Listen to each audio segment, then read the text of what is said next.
देखो, पढ़ने का ना एक बहुत सिंपल तरीका है। अगर तुमको एग्जाम पास होना है, मैं तुमको एक बात बताता हूं। मेरे को ना बहुत जोश था, मतलब पहली बात, ऑनेस्टली कभी सोचा नहीं था इस कोर्स में आएंगे। जाने की इच्छा थी साइंस में, औकात थी नहीं, पढ़ाई वाइज नहीं, पैसे वाइज औकात थी नहीं, तो उधर जा ना सके। फिर ढूंढते ढूंढते इधर आए कि करना क्या है। जब घुसे तो कहीं ना कहीं हमारे टाइम पे आ गया CPT. I was from the first batch of CPT. हमारा P1 था और हमें कन्वर्जन ऑप्शन आया था, जैसा अभी तुम्हारा हालत चालू है ना, हाँ बस वैसे ही। हम ओल्ड सिलेबस में थे और हमको कन्वर्जन ऑप्शन आया था, तो हम कन्वर्ट हो गए न्यू सिलेबस में। हर बार ये होता है जब भी न्यू सिलेबस आता है, इफ एनी होता है। वह अब तो बहुत क्लियर हो चुका है, नवंबर दिसंबर 23 के अंदर में ये आ नहीं रहा। नाउ हम कन्वर्ट हुए।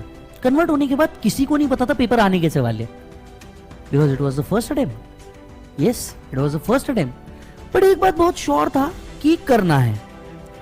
कर लिए, पास भी हो गए, मजा भी बहुत आया। ऐसा लगा कि यार अपन दुनिया हिला सकते हैं, अपन बन गए पोपटलाल, दुनिया हिला देंगे। साला इंटर में आया, वो जोश होता है ना इंटर में, पहले पहले आपको भी पता ही, खैर आपको तो पता ही होगा। हाँ, दुनिया के मतलब जिस जो नाम सुना बेहतरीन सब कर लिया, बुक्स वुक्स ले ली, पढ़ वढ़ लिया। पेपर दे के आए ना तो समझ में आया कि अपने को लग रहा था पढ़ाई हुई है, इंस्टीट्यूट को नहीं लग रहा था अपनी पढ़ाई हुई है। समझ आ रही बात? मतलब होता ऐसा है, पता है क्या यार, अपन लोगों के साथ अपन पढ़ते हैं, गलती पढ़ने में नहीं है, अंडरस्टैंड, गलती प्रेजेंटेशन लिखने में, और क्वेश्चन वहां क्या पूछा और हम क्या लिख के आ रहे। ये कई सब्जेक्ट्स में होता है। Specifically this comes under audit, EIS, law. Yes, जो ये प्योर थियोरी वाले सब्जेक्ट्स है, इनके अंदर में ये सबसे ज्यादा होता है। ठीक है, फिर एक गड़बड़ होती है कॉस्टिंग के साथ। करना क्या है, ठीक है, DT के साथ इतने प्रोविजन मिक्स कर देते कि ये क्लियर नहीं हो पाता कि कौन से हेड से आया है। एक ही क्वेश्चन में पूरा गांव घुसा देंगे, मतलब एक हाथ चैप्टर ही छोड़ते वो लोग। यस, मतलब एक बात तो समझो, किसी एक कोई भी पेपर एक ऐसा नहीं आता जो बहुत सॉर्टेड और सिंपल है, ये बात तो फिक्स है। हम ना तैयारी वाइज बहुत लंबा चल जाते हैं, और कई बार ऐसा लगता है कि यार बस अब तो हो ही जाएगा, अब तो खत्म, इस बार तो पास ही है। पेपर देख के आते हैं, हम सबसे बड़ी गलती क्या करते हैं, एस्टिमेट करना। होती है ये गलती, हम सबने ये नशे किए। क्या एस्टिमेट करते? पहला, भाई देख मैं 90 का सॉल्व करके आया हूं, और पहला स्टेटमेंट हर प्रोफेशनल बच्चे का 40 तो मिल ही जाएंगे। पहला स्टेटमेंट। कोई ओवर कॉन्फिडेंट फर्स्ट अटेम्प्ट वाला बच्चा, भाई इसमें तो एग्जामिशन फिक्स है, इसमें तो एग्जामिशन फिक्स है। जिसमें उसने बोला एग्जामिशन फिक्स है, वही सब्जेक्ट उल्टा पटकता। होता है नहीं होता है तुम्हें को? जिसमें बोला साला एग्जामिशन आएगा, वो सब्जेक्ट ने उल्टा पटका। अब अटेम्प्ट लगने के बाद क्या होता है?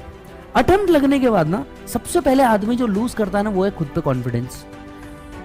क्योंकि आपको ऐसा लगता है we are worth for nothing, और तुमको जब ये लगना चालू हो जाता, पूरे गांव को ये लगना चालू हो जाता, you are worth for nothing. लोग जो अब तक तुम्हें फर्स्ट अटेम्प्ट पास देख रहे थे, अब उनकी नजरों में तुम हो फेल।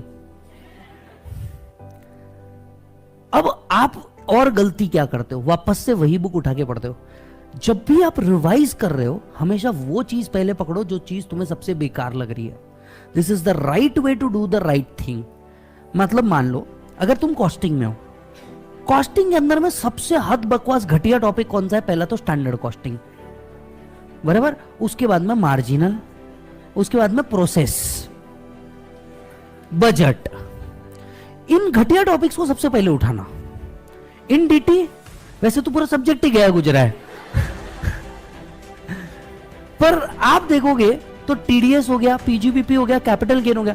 इन शॉर्ट, जिससे फटती है या जो समझ ही नहीं आता उसमें पहले घुसना, बराबर है।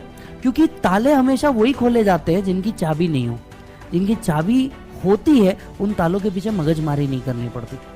तो आप जब कोई टॉपिक पढ़े, अब जैसे ओवरहेड्स पढ़ रहे हो या लेट्स से डीटी का कोई पॉइंट पढ़ रहे हो, पीजीबीपी, अब तुमको ये बहुत इजीली पता है कि तुम सेक्शन 36 तक के तो 37 तक के तो बिल्कुल परफेक्ट चलते पीजीबीपी में, याद भी हो जाता, सब सही है। तकलीफ ही 40 की रेंज में चालू होती। तुम्हारा पॉइंट ये होना चाहिए पहले 40 का रेंज उड़ाओ फिर इधर आओ, क्योंकि जो चीज इजी है वो तुमसे आज भी हो जाएगी और एग्जाम से 1 घंटे पहले भी हो जाएगी, पर जो चीज हार्ड है तुम उसको सबसे एंड में लेकर चल जाओगे, ये तुम्हारी सबसे बड़ी गलती है। पहले ये खत्म कर दो। तुम्हारा टारगेट क्या होना चाहिए? 28 फरवरी तक के तुम्हारा टारगेट होना चाहिए कि तुम्हारा एटलीस्ट डीटी वाला पार्ट खत्म हो चुका होगा, जो शायद हो भी जाएगा। तुम्हारा डीटी वाला पार्ट खुद से पढ़ के हुआ हो, जीएसटी का एटलीस्ट 70% तक कंप्लीट हो, कॉस्टिंग के अंदर में तुम्हारा marginal, standard, budgetary, process costing, material, labour तक का पार्ट कंप्लीट हो, क्योंकि इसमें मेजर पोर्शन कवर हो जाता। अकाउंट्स के अंदर में तुम्हारा investment, insurance, amalgamation, financial statement, cash flow if any, ये कंप्लीट हो जाए। आपको टारगेट लेकर के चलना पड़ेगा by any hook and crook 10 March तक तुम्हारा एटलीस्ट ग्रुप 1 कंप्लीट हो ही जाना चाहिए। तो सोचना मैं अटेम्प्ट के लिए भागना है, क्योंकि तुम 10 मार्च या फॉर दैट मैटर 15 मार्च तक के भी लेके चलो, हद पार 18 मार्च तक तुम्हारा ग्रुप 1 कंप्लीट हुआ, एंड जो नवंबर दे रहा है मैक्स बाय जुलाई तुम्हारा ये क्या हो जाना चाहिए, कंप्लीट हो जाना चाहिए। तो तुम सही ढंग से में वर्क कर पाओगे, क्योंकि एक बार तुम्हारा पढ़ के हुआ तो अगला 1 महीना तुमको लगेगा आरटीपी करना है, एमटीपी करना है, टेस्ट पेपर्स देने हैं। अभी मैं बताऊं हो क्या रहा है, मैंने टेस्ट पेपर दे दिए, आप में से बहुत कम लोग रहेंगे जो एक्चुअली उसको सॉल्व करेंगे, लेंगे, सेव करेंगे, और वो वैसे ही फाइल्स में चला जाएगा जैसे आप फोटो खींचते हो। क्लास के टाइम पे बहुत फोटो खींची थी ना, कॉन्सेप्ट की टीचर पढ़ा रहा था, फोटो खींच लो बाद में देख लेंगे, कितनी फोटो रिविजिट हुई? गलती है नहीं है, तुम सेंसिबली बताओ। है, फर्स्ट एक्सेप्ट दिस, ये गलतियों को सुधारो। इसीलिए टीडीएस पढ़ाते वक्त ना आपका एक्सपेक्टेशन होगा मैं आपको 192 पे लेके जाऊंगा। मैंने एक्सपेक्टेशन के रिवर्स वर्क किया, मैंने उन सेक्शंस पे पहले वर्क किया जहां मेरे को मालूम है तुम पढ़ने ही नहीं वाले। समझ में आ रही बात? इससे हुआ क्या, बच्चा उस कोर इंटरेस्ट पे आ गया जिस कोर इंटरेस्ट पे वो कभी खुद से जाने ही नहीं वाला था। समझ में आ रही बात? एंड दैट्स हाउ, अगर आप देखोगे ना, मैं रेगुलर बैच पढ़ाएगा, मैं बेसिक 192 से चालू करेगा, क्योंकि वहां सच में बच्चे को पता नहीं है, तो उसको इस तरह से ही लेके जाना पड़ता है। आप लोगों को पता है, ये बेसिक गलती आप मत करो। आप लोगों को सेक्शन बाद में भी पढ़ाए तो चलेगा, बट वो सेक्शन पहले पढ़ना पड़ेगा जिसका आइडिया है।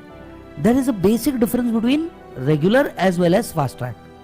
समझ आ रही है बात? क्योंकि वहां पे 0 से जाना जरूरी है। आप पहली बार वो चीज पढ़ रहे हैं, लेकिन जब आप रिवाइज करते हैं, अटेम्प्ट लग जाता है, तो उन चीजों पे जाओ जहां पे सबसे पहले क्या है, फटती है, तो आप वर्क कर पाओगे, नहीं तो नहीं। यस और नो? चलिए आइए।